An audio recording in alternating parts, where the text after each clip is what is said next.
5절 말씀 둘째 보면은 내가 너희로 다시 생각나게 하고자 하노라. 우리는 잊어야 될 것은 잊어야 되지만은 잊지 말아야 될 것은 기억에 남겨야 되고 그것을 기념으로 삼고 있음을 보게 되죠. 내일은 8.15 광복절 날입니다. 이 날을 기억하기 때문에 우리에게는 민족의 국경일로 지키고 있고 또 광복이 있었기 때문에 생각할 때의 일제 강점기 속에서 우리 민족들이 당했던 아픔과 고통, 한국 교회가 겪었던 그 힘든 것들을 우리가 다시 되새겨 볼 수가 있고 역사 속에서 그것을 가르치고 있게 됩니다. 유다는 예수님의 동생이고요. 한 장의 성경을 남기면서 오늘 본문 7절 하반절의 말씀처럼 우리의 믿음의 역사 속에서 무엇을 생각해야 되는가? 그 생각을 통해서 오늘을 살아가는 우리들에게 거울이 되어야 된다. 그렇게 말하죠. 그럼 과거의 역사 속에서 우리는 많은 것을 생각해야 되고 이스라엘 역사 속에 현재의 자리에서 그것을 거울로 보면은 분명하게 우리가 인식을 할 수 있습니다. 그래서 역사 속에서 있었던 일들을 생각이 지금의 나의 신앙의 거울 앞에 분명히 나타남으로 하여금 우리가 무엇을 돌이켜야 될 것인가, 고쳐야 될 것인가, 또는 계속 전성을 시켜야 될 것인가 하는 것을 결단하라는 것이죠.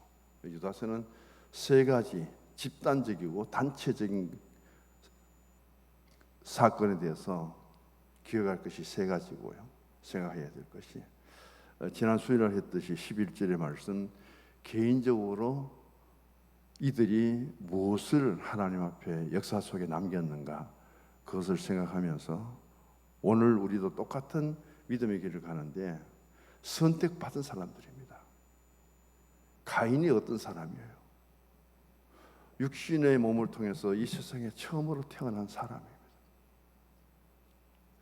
그런 특권을 가졌다 할까요? 또 발람은 선지자잖아요. 그리고 예수님 앞에 우리가 믿음으로 살아가는데 오늘 또 우리가 받은 그 특권 의식들, 예수님의 제자들도 마찬가지죠. 그리고 모세와 사촌인 고라는 굉장히 유능하고 언변도 뛰어나고 똑똑한 사람이죠. 그래서 아론의 하는 일들이 자기에게 결코 도움이 되지 않고 모세가 하나님 앞에서 자기가 지도자로 선택받은 것은 얼마나 받아들일 수 있는데 아론이 계속해서 모세의 그 동역자가 된다는 사실에 불만을 품죠. 이런 특별히 뛰어나고 선택받은 특권을 가진 사람들도 결국은 자기 욕심이 끌려서 무너질 수가 있고 넘어질 수가 있다. 그것을 고린도에서 말하죠. 섰다고 생각할 때는 넘어질까 조심하라. 그 말씀처럼 이들이 왜 그런 좋은 신앙의 가문에서 특권 의식 속에서 주어진 사명이 있는데 그들이 넘어졌는가? 왜 그렇게 그들은 결과가 그렇게 좋지 못하게 보여졌는가? 그것을 말한다면은 오늘은 세 가지입니다. 하나는 출애굽의 40년 역사 속에서 이 공동체 집단에 우리가 무엇을 생각해야 되느냐? 홍해를 건널 때부터 그리고 가나안 땅 들어갈 때까지의 그 속에서 특별히 우리가 생각하고 돌이켜 봐야 될 것은 두 가지만 정리를 해도 될 거예요. 하나는 시내산에서 모세가 율법을 40주야를 통해서 하나님 만나고 받아 내려올 때에 아론을 중심으로 해서 그들이 금송아지를 만들게 됩니다. 그들의 신앙관이 얼마나 잘못되었는지를 거기서 보게 되죠. 그 다음 하나는 이제 가데스 바네아에 가서 출애굽한 지 2년이 된 거예요. 하나님의 말씀은 가나안 땅에 들어가라고 합니다. 하나님은 들어가라고 했는데 사람이 걸림돌이 되는 거예요. 한 번도 가보지 않았던 땅, 그리고 그곳에 무엇이 있는지 그것도 알지 못하고 우리가 어떻게 들어갈 수 있습니까? 그래서 정탐꾼을 사람을 먼저 세우어서 그들이 그 땅에 들어가서 40일 동안 그 땅이 그 성이 어떤지를 돌아보게 하시고, 또 하나는 그 땅에 무엇이 있는지를 확인하게 하시고, 그 다음 작전을 세워서 들어가도 늦지 않습니다. 그래서 하나님이 정탐꾼을 먼저 세우신 게 아니라 그들의 요청 때문에 하나님이 세우게 된 거예요. 그래 갔다 왔는데 결과가 뭐냐는 거죠. 결국은 가데스 바네아에서 40일 정탐꾼들이 가나안 땅에 들어가서 광야에서는 볼 수 없었던 것을 그들이 보았고, 광야에서 먹지 못한 것을 그들이 먹었잖아요. 똑같은 동족인 출애굽의 민족을 보다가 아낙 자손을 보니까 그들이 거인이죠. 장대같이 크고 그들이 얼마나 강성해 보였는지, 그들이 발로 우리를 밟아버리면은 우리는 메뚜기가 되어서 메뚜기처럼 짓밟혀 죽습니다.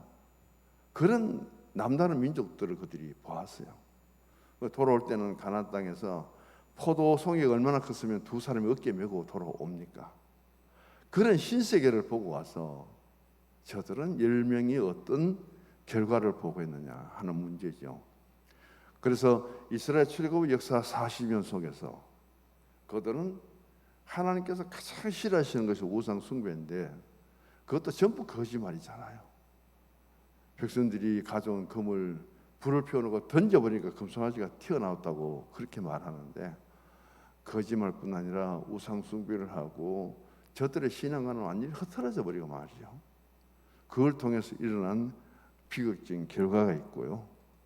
그 정탐꾼들의 보고를 통해서 그 땅에 들어갔다가 정탐을 하고 믿음 안에서 하나님께 섰던 갈렙과 여호수아 두 사람만이 가나안 땅에 들어가잖아요. 그리고 그 한 번의 정탐 잘못된 보고를 통해서 그들은 가데스 바네아에서 그 골짜기만 넘으면 가나안 땅인데 다시 리턴 시켜가고 38년 동안을 하나님의 광야에서 훈련시킵니다.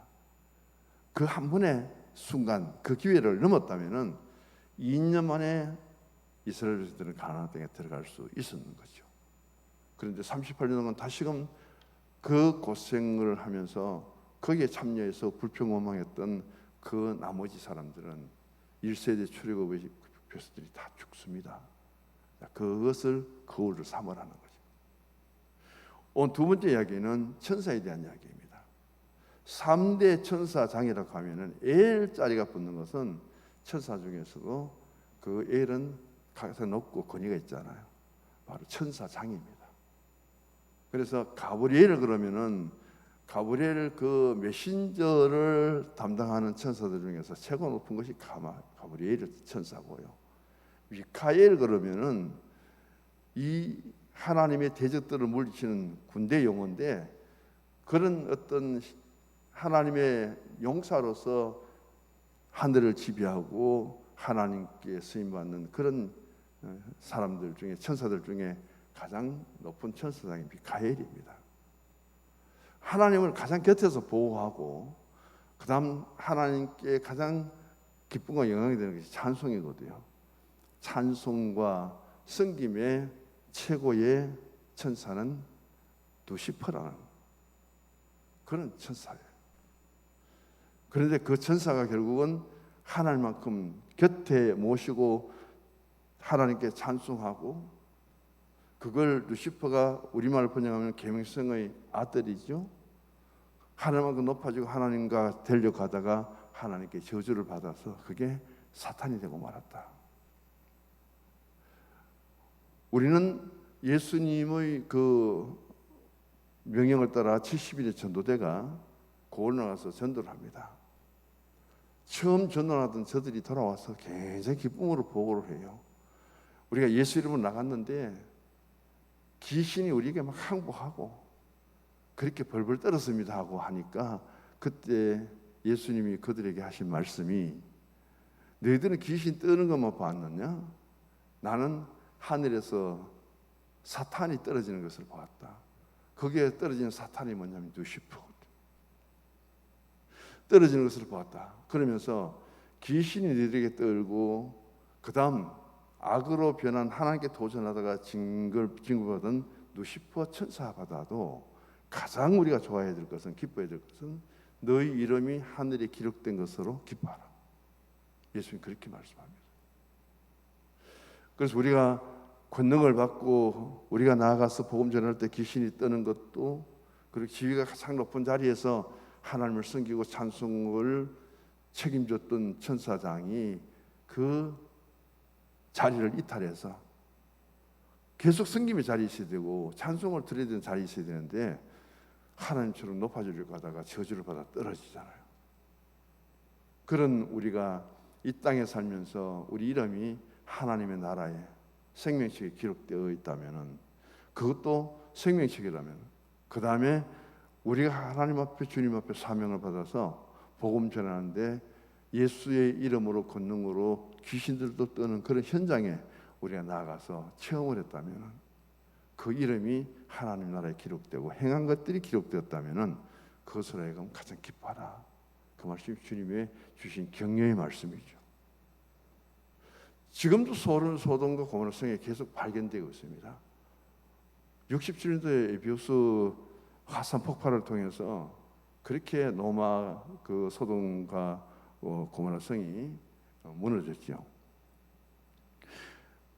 우리는 보통 보면은 장례를 치우면은 사람이 살이 흙으로 돌아올 것뿐 아니라 유골도 없잖아요. 뼈까지 다 흙으로 돌아가 버려 없는데, 화산의 강력한 그 압력을 통해서 그 발굴되는 화석을 보면은 살은 열에 타버리고 뼈는 그대로 남아 있잖아요. 이번에도 한방에서 남녀가 발견되었는데 그대로 뼈가 무릎을 구부린 대로 그대로 있더라고요. 손가락 뼈가 다 남아 있어요. 그 순간에 화산재로 하여금 살은 다 타버리고 없는데 이 머리부터 발가락까지 다 남아 있어요. 이번에 발굴된 거는. 그리고 요즘 우리가 깊이 생각해 볼 중에 하나는 그 소돔 고모라 성도 그렇고, 중국에도 보면 진시 황제든지 이런 그 당시의 역사를 찾아보려면은 전부 땅을 깊이 파잖아요. 50m까지 파고 때로는 100m까지 파 들어간다는데, 경주도 보면 신라 시대의 그 우리가 박물관입니까? 그런 것들을, 유물들을 팔려면 전부 땅 속에 있잖아요. 뭐 백제 시대나 고려 시대나.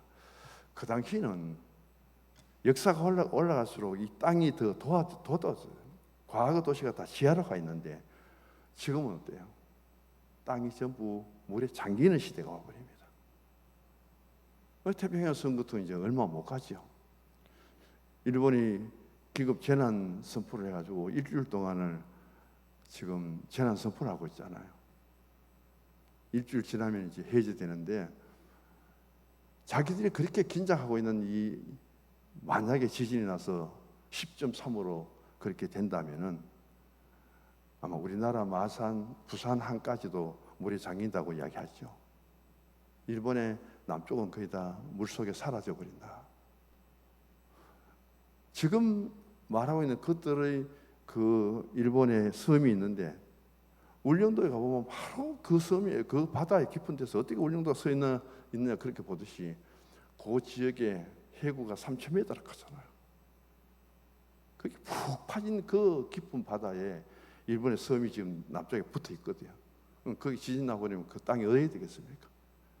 몇 배를 쏟아부어도 그 바다 못 메꿔요. 그런 위험한 속에 있고, 이런 가운데서 참 오늘 우리가 살아가는 시대, 유다서는 두 가지를 말합니다.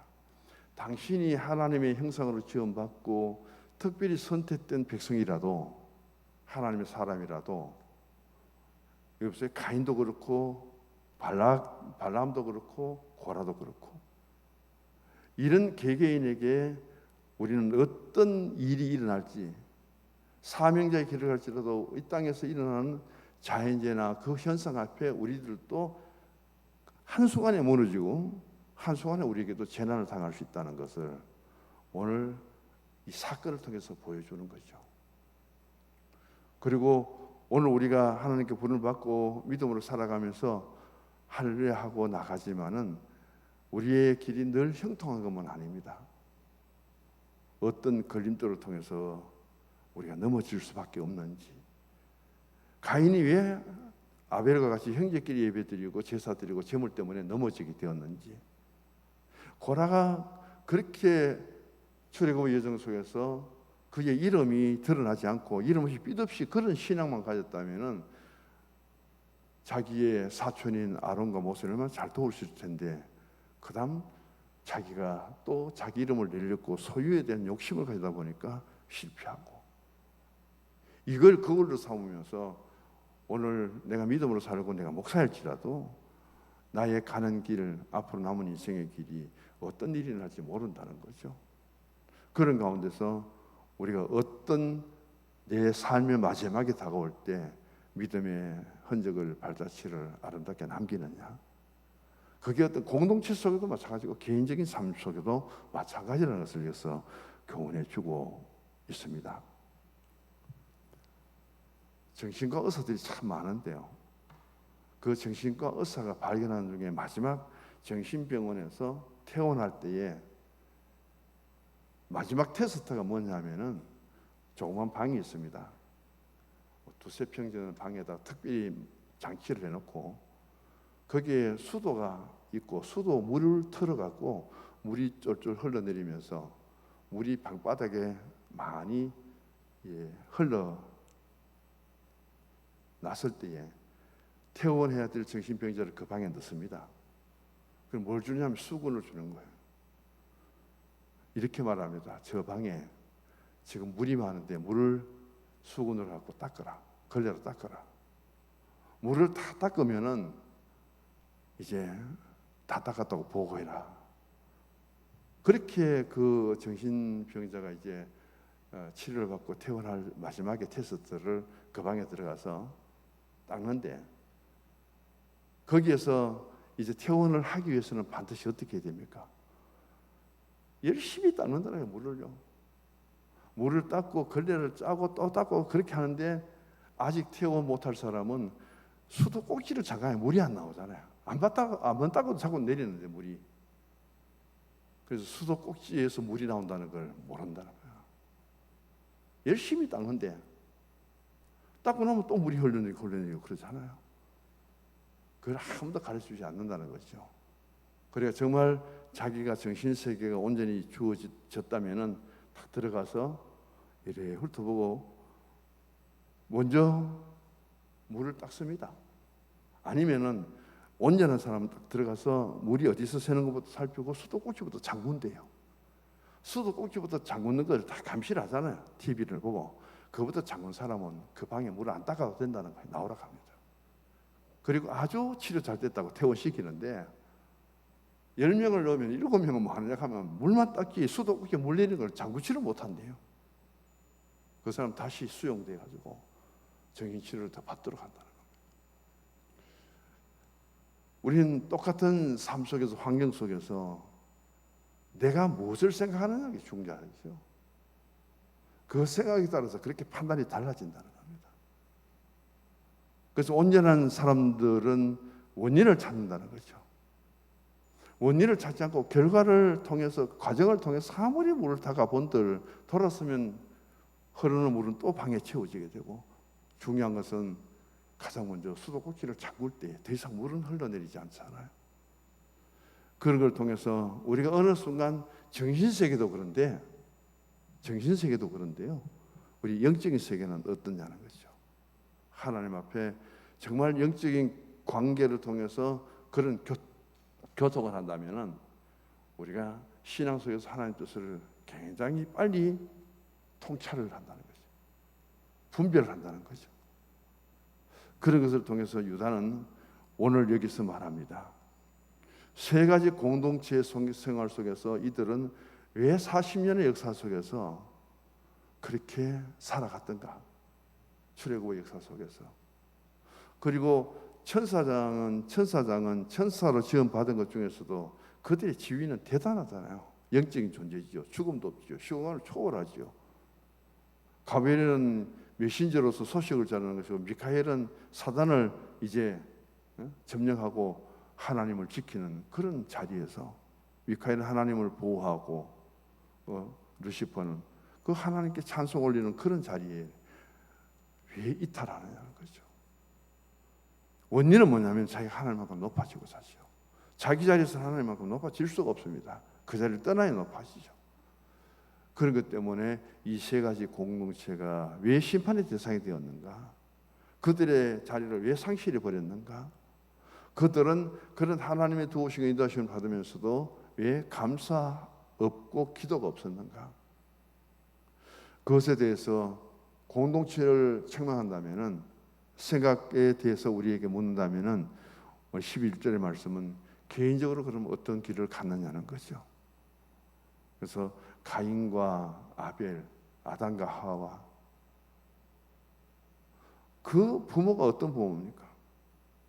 그리고 아버지가 있고 엄마가 있고 그런 부모를 통해서 최초로 태어난 사람이 가인인데, 최초로 그들이 하나님 앞에 형제끼리 가서 화목하게 하나님께 제사를 드리고 제물을 드렸는데, 왜 그런 가운데서 그 부모님, 그 좋은 하나님께 제사 드린 후에 그가 살인자가 되었는가?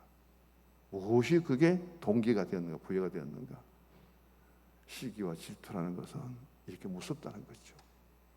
그 시기와 질투가 거기서 끝나면 되는데 미움의 대상이 되어버리고, 미워지면은 그가 없어지기를 바라고, 이게 인간 사회 속에 주어진 삶의 모습이라는 겁니다.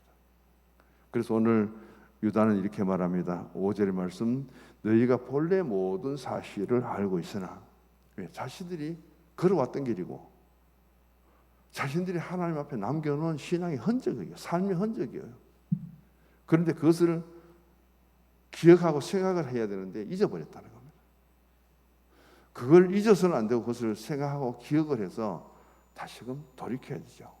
두 가지만 예를 들고 마치겠습니다. 첫 번째, 생각을 잘하는 사람이 누구냐면은, 신약에는 탕자를 이야기하고 싶고요, 구약에는 나만 장군을 이야기하고 싶습니다. 나만 장군은 엘리사를 찾아왔습니다. 그는 아람 나라의 군대 장관이고 무엇이 부럽습니까? 그런데 자기의 몸에 문둥병이 든 것이 가장 부끄럽죠. 그래서 찾아오고 아람 나라의 왕의 친서까지 들고 왔는데, 엘리사는 아예 얼굴도 안 보이고, 아이고 군대 장관 오셨냐고 환영하고 모시고 그래야 할 줄 알았는데 얼굴도 안 보이고, 그 좋은 개하시를 시켜서 어디에? 요단에 가서 모욕 7번 하라고 시킵니다. 얼마나 화가 났습니까? 그래서 나는 이런 푸대접을 받으면서 내 몸의 병 고치는 거 싫다. 그래서 돌아가잖아요. 다시 아람으로 돌아갈 때 참 좋은 믿음의 신하가 있어서 다행이죠. 주인이요, 만약에 따뜻하게 영접하고 그리고 좋은 안내를 받아서 요단강에 가서 목욕을 시키고 병이 나았다면은 그것 안 하겠습니까? 그것까지 거절하겠습니까? 선지자가 하는 말이니까 한 말 들어보시고 한번 실천해 봅시다니까. 그 말에 나만이 가던 길 다시 돌이켜서 요단강의 그 신하들 앞에 온몸이 문드러진 그 몸을 갖고 7번 그가 목욕을 하잖아요. 어린아이 피부처럼 나와버렸잖아요. 한 사람의 그 작은 권고고 충고인데 그걸 받아들이고 생각을 달리하니까 불평원망이 쏟아지다가 감사하는 마음으로 그것을 통해서 얻어진 결과는 위대하죠. 탕자가요, 만약에 그가 지엄열을 먹고 돼지를 치면서 친구도 다 떠나버리고 그런 가운데서 아버지 집을 생각하지 않았다면, 아버지에 대한 자기가 상속을 받아서 떠나왔던 그 아버지 그 집에 대한 생각이 없었다면 그는 인생의 낙오가 되었을 것이고 어쩌면 자기 인생을 포기했을지도 모릅니다. 그때서야 자기 아버지 생각이 나는 거예요. 집이 생각나죠. 그 생각을 돌이켜서 집으로 돌아갑니다. 어떤 모습으로? 실패하고 완전히 허랑방탕해 가장 부끄러운 모습으로 돌아가죠. 근데 아버지 집에 가니까 둘째 아들 탕자가 어떻게 회복됩니까? 그래서 자신들이 살아온 삶도 마찬가지고 신앙의 역사도 마찬가지고 이제는 우리 성서중앙교도 돌아보면서 못한 일들도 다 씻고요. 좀 더 부흥되고 좀 더 성장하고 그런 모습으로 목회를 마무리해서 얼마나 좋겠습니까? 참 저 자신이 안타까워요. 그런 가운데서 마무리하는 모습은 하늘이 섭섭하고요. 우리가 돌아보면서 무엇이 잘못되었는가? 어떻게 우리의 교회의 모습이나 우리 신앙의 모습들을 바꿔야 될 것인가? 그 생각들이 잘 조화가 되어서 다시 한번 그것을 가다듬고 돌이키고 그것을 중심으로 해서 우리가 신앙적으로 하나님께로 리턴해서 돌아갈 수 있다면 우리의 삶의 길, 신앙의 길을 하나님이 아름답게 열어주실 줄 믿습니다. 그래서 여기에 우리가 족하지 말고 생각할 것 잊어버리지 말고 다시 되새겨서 그것을 통해서 우리의 나의 신앙도 그렇고 성서중앙교회 공동체 신앙도 새롭게 변화되고 달라질 수 있다면 그 생각은 은혜 중에 은혜고 복 중에 복이 될 것이다. 누가 그 중심에 설 것인가? 기도하면서 그 지혜를 구할 수 있는 우리 성도님이 될 수 있기를 주의 이름으로 축복합니다.